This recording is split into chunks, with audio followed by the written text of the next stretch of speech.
My family decided before I left for the spring semester last year that they wanted to do one last family event that involved everybody because everybody was there and I was going to leave soon for the spring semester.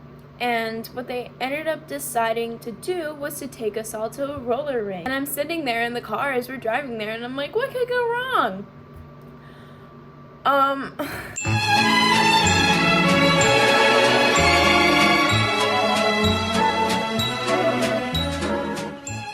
So to give a really quick explanation of what happened, because I don't want to take forever and use up my 7-minute time limit, it was the end of the night and my dad was like, hey, do one last lap around the rink so that way we can take our skates off and go home. So I'm like, okay, fine, I go one last lap.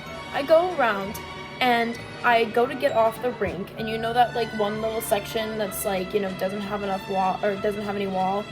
I start going towards that. As I go to that, some little kid zips out in front of me, and I'm like, wow, that was rude. And I'm looking at the kid and not at the floor like I should be.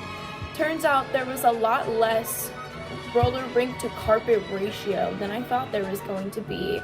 And my skates came off the roller rink, came out from underneath me. I fall backwards like this, and I fall and I land with my hands on the floor. And I'm like, that was a lot more anticlimactic than I thought it was gonna be. And then I sit up and move my wrist, and I'm like, that doesn't look exactly natural.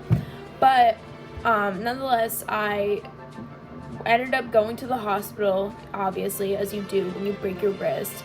They put it in a cast. They come back every 2 weeks for x-rays, and I do what I'm supposed to do. I go back to school. I come back in 2 weeks, and they're like, actually, you need surgery because your bone's still moving within the cast.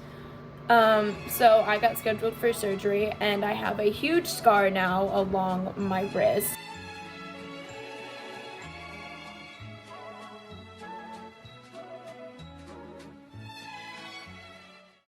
The only thing that I'm upset about having a scar is not that the fact that I have one, is that it's not even.